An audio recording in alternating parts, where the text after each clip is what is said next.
नमस्कार. जय जय श्री स्वामी समर्थ. स्वप्नात साप का दिसतात? कोणालाही माहीत नसलेले सापांचे संबंधित रहस्य. सृष्टीच्या सुरुवातीपासूनच साप आणि मनुष्याचा संबंध आहे.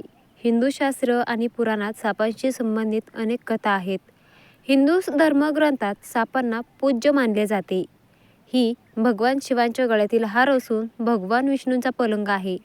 एकीकडे सापाला पूज्य मानले जाते तर दुसरीकडे त्या संबंधित अनेक शुभ व अशुभ चिन्हे देखील प्रचलित आहेत. साक्षात साप दिसल्यावर घाम तर फुटतोच, परंतु नाग स्वप्नात जरी दिसला तरी घाबरायला होतं. स्वप्नात साप पाहण्याचे रहस्य आपण पाहूयात. नंबर 1. एखाद्या स्वप्नात किंवा जागृत स्थितीत मंदिरात साप दिसला तर ते शुभ मानले जाते. मंदिरात साप पाहणे ही नजीकच्या भविष्यात तुमची इच्छा पूर्ण होणार असल्याचे चिन्ह आहे. नंबर 2. जर एखाद्या स्वप्नात आपल्याला साप एखाद्या झाडावर चढताना दिसला तर याचा अर्थ असा आहे की लवकरच आपल्या जीवनात काही शुभ घडणार आहे. ते प्रगतीचे देखील चिन्ह आहे. यासह अचानक नफा मिळणे किंवा थकलेले पैसे परत मिळवणे हे देखील लक्षण मानले जाते. नंबर 3. जर एखाद्या स्वप्नात साप शिवलिंगावर गुंडाळलेला दिसला तर ते देखील एक शुभ चिन्ह आहे.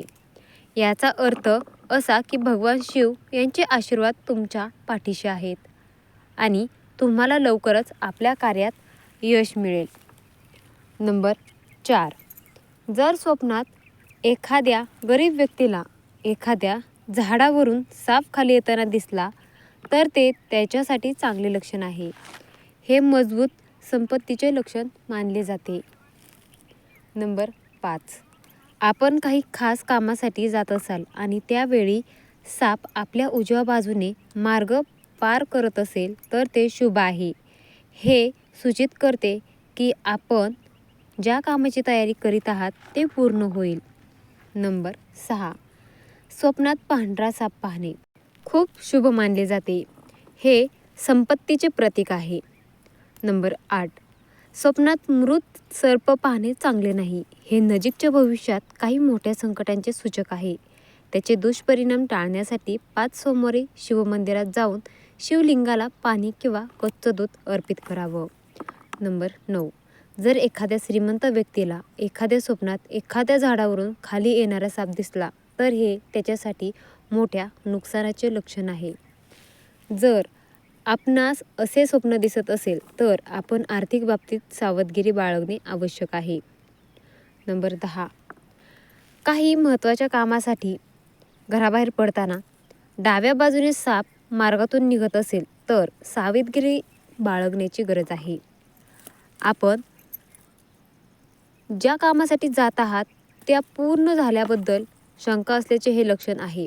जर हे घडले तर घरी परत या आणि भगवान शंकराची प्रार्थना करून निघा. नंबर 11. एका सर्पजोडीला स्वप्नात प्रेम करताना बघणे हे एक अशुभ सूचक आहे. सर्प आपणास प्रेम करताना दिसले तर तेथूनच निघून जावं. याने मोठी हानी होण्याची शक्यता नाकारता नाही. नंबर 12. जर एखाद्याला स्वप्नात साप दिसला तर ते वाईट शकुन मानले जाते. वेगवेगळ्या संस्कृतींमध्ये सापांच्या स्वप्नांचा विस्तृत अर्थ लावला जातो. जर आपल्याला आपल्या स्वप्नात साप दिसला तर हे सूचित करते की नजीकच्या भविष्यात आपण समस्यांनी वेढले जाणार आहात. नंबर 13. स्वप्नात सर्पदंश दिसल्यास आपल्याला एक गंभीर आजार होणार आहे किंवा कोणत्या प्रकारचे संकट येणार आहे याचे सूचक आहे. आपण सावध राहा. परंतु जर वर सांगितलेल्या कारणांमुळे स्वप्न पडले असेल तर घाबरू नका. नंबर 14. जर एखादा साप आपल्या स्वप्नात तुमचा पाठलाग करीत असेल आणि आपण खूप घाबरून गेलेला असाल तर हे समजले जाईल की आपण भविष्याबद्दल घाबरत आहात. काही चिंता आपल्याला खाऊन टाकत आहे किंवा एखाद्या घटनेमुळे घाबरला आहात. असेही होऊ शकते की आपण एखादे सत्य स्वीकारण्याचे धैर्य जमा करू शकत नसाल किंवा आपण ते रहस्य उघड करण्यास घाबरत आहात. नंबर 15. स्वप्नात साप आणि मुंगूस यांच्यामधील लढाई पाहण्याचा अर्थ असा आहे की आपण कायदेशीर अडचणीत येऊ शकता आणि आपल्याला कोर्टात जावं लागू शकतं. नंबर 16, एखाद्याला सर्पदंश किंवा चावण्याची स्थितीत सर्प दिसल्यास ही चिन्हे आहे की कोणीतरी आपल्याला फसवू शकतं किंवा आपल्याला कोणत्याही प्रकारे इजा पोचवू शकतं. नंबर 17, जर रात्री झोपत असताना एखादा पांढरा किंवा सोनेरी किंवा चमकदार साप स्वप्नात दिसला तर ते नशीब उघडण्याचेही चिन्ह आहे. असे म्हटले जाते की एखाद्याला पूर्वजांचा आशीर्वाद मिळेल. नंबर 18, जर तुम्हाला तुमच्या स्वप्नात कुठेतरी जाताना दिसला किंवा तो तुम्हाला पाहून लपून बसला तर असे समजते की पितृदेव तुमचा रक्षण करीत आहेत. तर मित्रांनो, तुम्ही पाहितली असतील ही आहेत स्वप्नात साप दिसण्याबद्दलची तसेच विविध प्रकारे आपल्यासमोर साप येण्याची कारणे. तुम्हाला व्हिडिओ आवडला असेल तर नक्कीच कमेंट करून कळवा. त्याचबरोबर व्हिडिओला लाईक, शेअर आणि असेच नवनवीन माहितीसाठी आपल्या चॅनलला सबस्क्राईब देखील करा. धन्यवाद. जय जय श्री स्वामी समर्थ.